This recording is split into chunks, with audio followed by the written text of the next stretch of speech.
Okay, let's take a look at my top 5 diecast finds for the week. Ironically, these are the only 5, or should I say 7 things that I brought home from the store. Now, this time of year, the stores can be a little bit dry, so to be honest with you, it's pretty amazing that I've even found this much stuff to bring home. Now, you can see most of it on the table here, but let's go ahead and take a look at each thing and see why I brought them home. Okay, so in no particular order, but the first thing I found was a box of these mystery models. And surprisingly, somebody had already been through them, but I found several of the chase cars.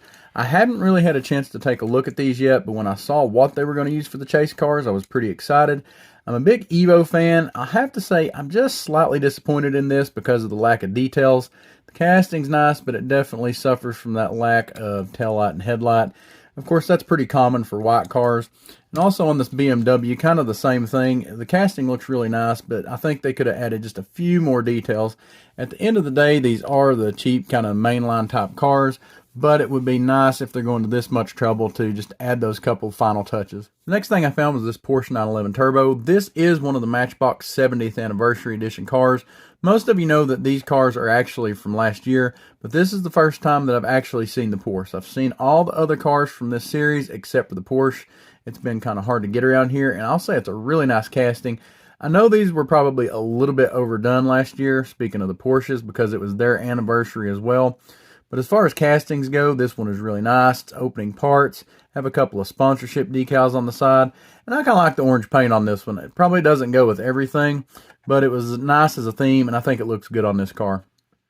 So a lot of you might not understand this one, but recently we did a video comparing Hot Wheels and Majorette, and specifically with the Mercedes-Benz 190E casting, and that's a pretty good comparison. And in that video, some people have made the comments that Adventure Force actually makes a nice casting of this car. I've been looking for it and finally found it. It was surprisingly hard to find, but I have to say it does look really nice, and I'm definitely going to crack this open and probably compare it to the other two in a future video. But overall, I'll say if you are interested in this car, be on the lookout for the Adventure Force. They're only 97 cents where I'm at, and it's a pretty good looking casting. So this is probably my surprise find for the week. That ain't fair. This is a treasure hunt for 2024 B-Case Hot Wheels. This case had been gone through quite a bit, and I was very surprised that this was left there. I don't know if the person going through it didn't realize it was a treasure hunt or just didn't care. But as far as treasure hunts go, a lot of people may not like this one, but I love it. I absolutely love the livery that they've done here. I think the graphics are awesome. Really good treasure hunt. Wouldn't mind to find a few more of these. And last but not least, I found this 1/24th scale Gravedigger from Monster Jam.